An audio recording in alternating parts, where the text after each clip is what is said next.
M R ராஜீவ்காந்த், மக்கள் போராட்ட முன்னணியுடைய தேசிய நிறைவேற்றுக்குழு உறுப்பினர்.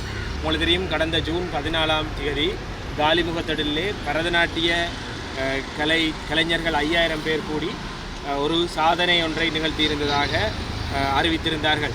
இந்த சாதனைக்கு 5000 இலங்கையில் இருக்கின்ற பரதநாட்டிய கலைஞர்கள் பாவிக்கப்பட்டிருந்தாலும் கூட இதன் பின்னணியில் பல விடயங்கள் இருக்கின்றது. குறிப்பாக பிரதியமைச்சர் சுந்தரலிங்கம் பிரதீப் அவர்கள் அவரது முகப்புத்தகத்திலே தெளிவாக குறிப்பிட்டிருக்கின்றார்.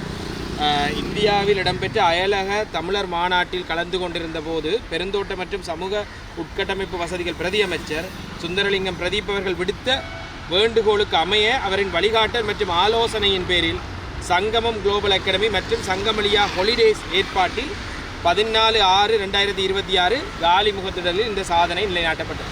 உண்மையில் ஒரு நாட்டில் இருக்கின்ற அரசினுடைய அமைச்சர் ஒரு நிகழ்வை ஏற்பாடு செய்யும் பொழுது அதற்காக சில முறைகள் இருக்கின்றது. இங்கு ஒரு தனியார் நிறுவனம் இந்த பணங்களை வசூலித்திருக்கின்றது. சில தனியார்களின் பெயரில் இந்த பணம் வைப்பிலிடப்பட்டிருக்கின்றது. 5000 ரூபாய் அளவிலே ஒவ்வொரு மாணவர்களிடமும் வசூலித்திருக்கின்றார்கள்.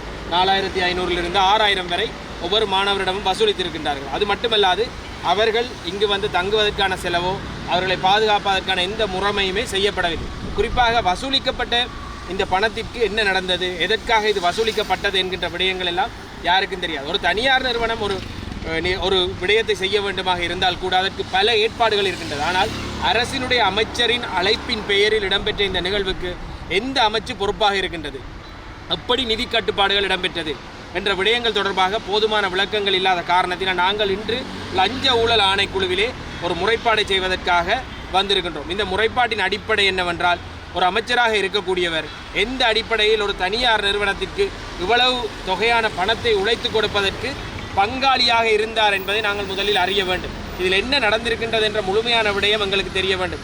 குறிப்பாக உங்களுக்கு தெரியும், அதற்கு பின்னர் கூட இன்றும் அதே நிறுவனங்கள் 12000 ரூபாய் 3000 ரூபாய் 2500 ரூபாய் என்று மேலும் இந்த சான்றிதழுக்காக பணம் கேட்டுக்கொண்டிருக்கின்றார்கள்.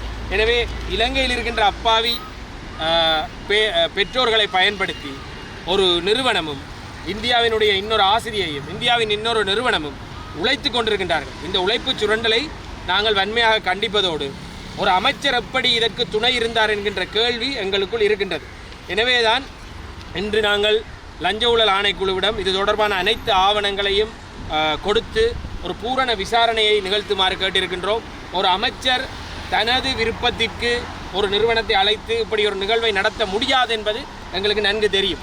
அப்படி இருந்தும் இதன் பின்னணியில் என்ன இருந்திருக்கின்றது, குறிப்பாக இந்தியாவில் இருக்கின்ற நிறுவனம் ஒன்றிற்கும் ஒரு இந்தியாவில் இருக்கின்ற ஆசிரியைக்கும் சாதனையை சான்றிதழை வழங்குவதற்காக இலங்கை மாணவர்கள் பயன்படுத்தப்பட்டிருக்கின்றார்கள். இது மிகவும் பிழையானது ஒரு விடயம். என்ற இலங்கையில் இருக்கின்ற மாணவர்களை வைத்து இலங்கையின் கலை கலாச்சார அமைச்சினூடாக அல்லது சுற்றுலாவை மேம்படுத்த வேண்டுமென்றால் அந்த அமைச்சினூடாக பிரதீப் அவர்களை நினைத்திருந்தால் இதனை இலங்கை அமைச்சினூடாக அழகாக ஏற்பாடு செய்திருக்க முடியும்.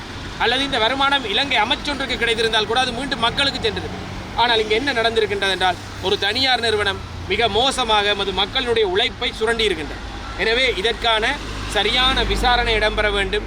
இனிமேலும் இப்படியான விடயங்கள் இடம்பெறக்கூடாது என்பதற்காக நாங்கள் இன்று லஞ்ச ஊழல் ஆணைக்குழுவிற்கு வந்திருக்கின்றோம். இந்த முறைப்பாடை செய்வதற்காக அவர்களிடம் நாங்கள் எதிர்பார்ப்பது மிகவும் விரைவான ஒரு விசாரணையை நடத்தி இதில் உண்மையாக நடந்தது என்ன என்பதை கண்டுபிடித்து இந்த மாணவர்களிடம் வசூலிக்கப்பட்ட பணங்கள் உடனடியாக திரும்பி வழங்கப்பட வேண்டும். அதேபோல் அவர்கள் வேறு இடங்களிலிருந்து இங்கு வந்து தங்கி சென்றதற்கு அவர்களுக்கு 25-30 செலவாகியிருக்கின்றது.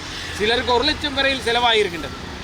இப்படி நடுத்தர வர்க்கத்தினுடைய உழைப்பை முழுமையாக பெற்று இன்னொருவருக்கு இந்த சாதனையை பெற்றுக் கொடுத்திருக்கின்ற இந்த அரசின் அமைச்சு இதற்கு பொறுப்பு கூற வேண்டும் என்ற விடயத்தை நாங்கள் வலியுறுத்துகின்றோம். நன்றி.